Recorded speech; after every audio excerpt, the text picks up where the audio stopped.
What's good with YouTube? You already know Big Flacco with a convict's perspective, and I'm smashing, dashing, sliding on through with a little bit of energy.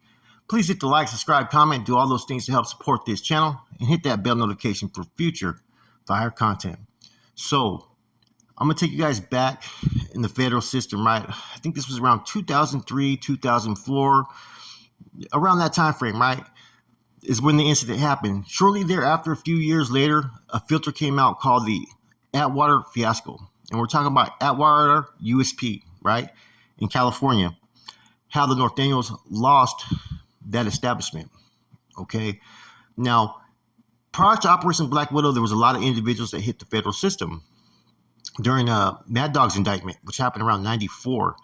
And about 60 people got indicted. A lot of them were Nuestra Raza members. Okay. So up until this point, they were functioning as NR members. They had not got the 497 filter. They had not got the new implementations, right? So rest assured, I think one or two carnales hit the hole at that time in Atwater, and the administration refused to release them out there to the main lines. And the reason being is that there was an MA dropout on that yard. I believe the MA dropout's name was Cowboy. And even though he's not a part of the NF or whatnot, they were not letting the NF walk any yards with any dropouts. Okay. Now I think it was Mad Dog that was out there in the hole, and what he started to do is he started to send filters out there to the lines, to individuals Drifter and Bull, who were both from Triple S, Southside Stockton, right? Requesting them to remove this individual named Cowboy. Okay. Now they released Cowboy from the lines. Mad Dog and them can go out there to Usp-Atwater. Okay. These individuals refused. Now, their whole justification was that the carnales weren't running, telling them what to do, that this was Nuestra Raza, right? You know, for the most part, you know, they felt that their status they didn't put it out there in those words, right? But they felt that they could undermine certain authority or directives because of their status, right? Which they were not abreast of the new changes. And technically, they never really had any authority to override any carnales directives from the get-go. Therefore, right, you know, it became questionable. Now, apparently they weren't acting on orders. Okay, now the same thing also happened over there in Lompoc too at the same time when stuff was going on with Blanco on the yard and they wanted Blanco removed. Individuals were getting kites and being given directives and they were refusing. And that time there was a lot of NR members who felt that their authority kind of overrid, like I said, anything that the NF was telling them to do, because it was a little different back in the 90s in the system. The NR pretty much operated not as its own entity, but they didn't have as much influence on the main lines back then as they do now, right? The NF were the ones that overseen everything. But people are taking it back to the 80s and 90s where it was a little bit different.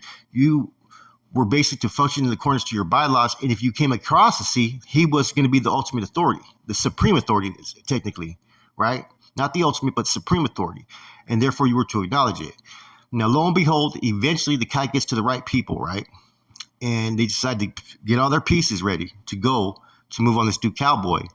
But one individual ended up getting on the phone. He didn't really reveal what was going to happen, but he pretty much told his lady on the phone, like, hey, you know, you may not hear from me for a while.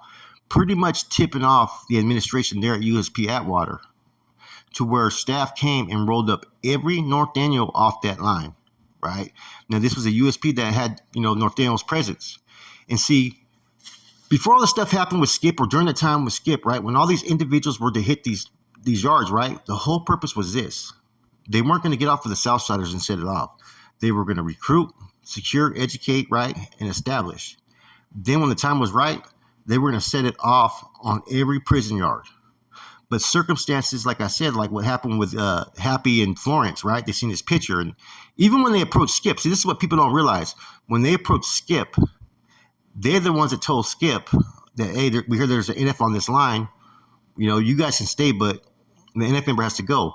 They didn't know that they were talking to Skip, believe it or not.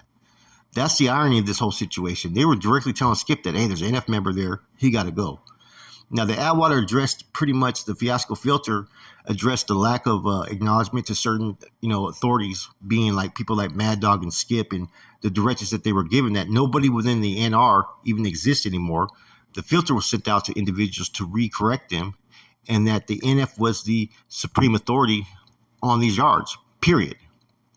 I think it wasn't until Charlie Brown from Fresno got to Atwater is to where he finally told the homeboys, hey, we got to get off here. You know what I'm saying? There's been directives being sent. We can't ignore these orders.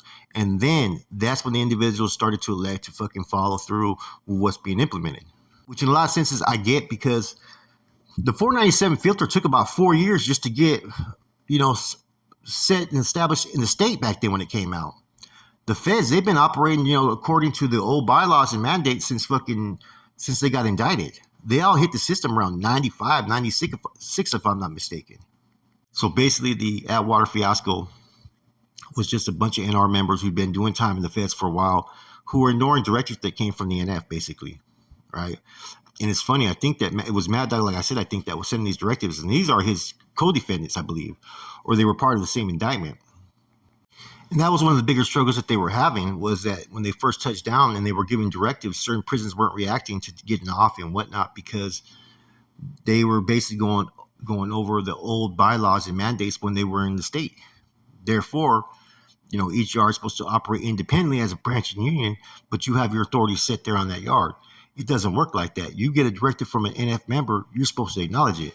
And that's where all the issues started to fucking stem from that. And that's the sole reason why they lost Atwater, is that they didn't act when they were supposed to. And by the time Charlie Brown got out there and a couple other people, they were going to act. That minor breach in security, someone getting on the phone, talked a little too much, tipped off administration, boom. They all got rolled up and they lost Atwater. There was a lot of stuff going on during this time frame. Like, I'm going to be going into more stuff about, there was even an individual that was killed from mistaken identity, that one group thought that they were getting an NF member because of the name. And like I said, when these guys hit the feds, it was just a whole process, man. It was only time before everybody got in position to where they understood. And like everybody says, when the directives first came out, only like 2 prisons acknowledged it. And everybody was pretty much spread thin. Eventually now, because of getting off and handling business, they have several yards, and their numbers are pretty much, they're not deep, but they're out there. Their presence is there, And see, like I said, they were never set to just go there and take off. Their hands were forced.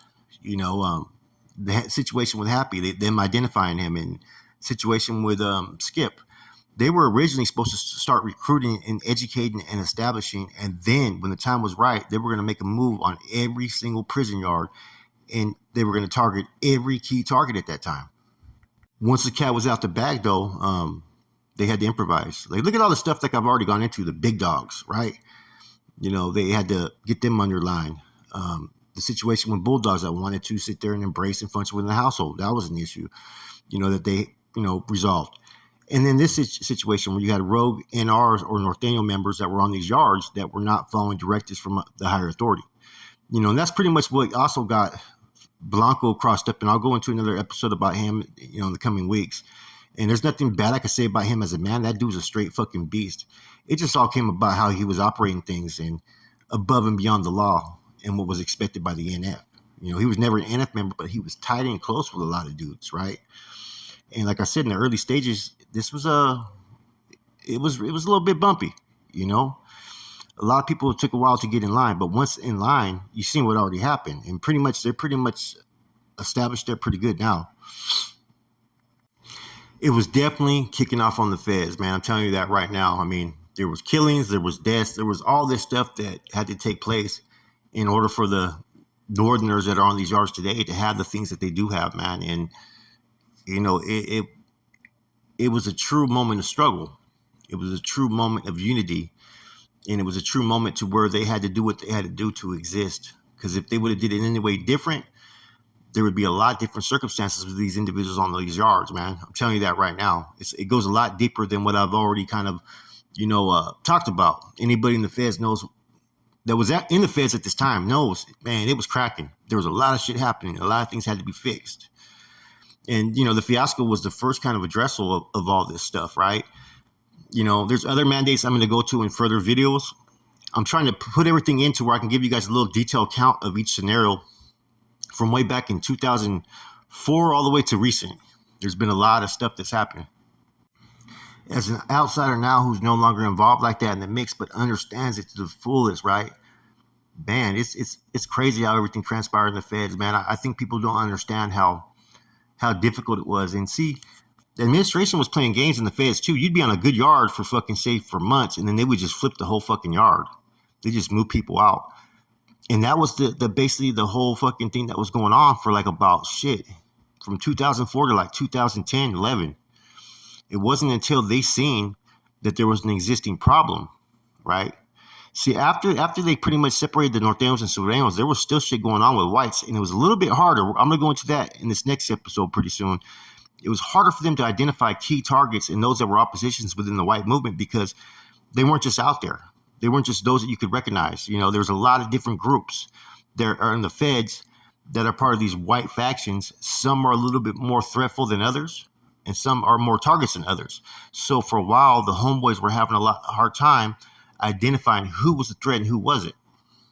Anyways, like I said, a filter came out about this and addressed this and several other issues, right? But I'm going to go into a lot of this, man. And what happened in the feds is basically the teachings that a lot of us got in the state about what was going on in the 80s and stuff, which kind of like history repeated itself, man.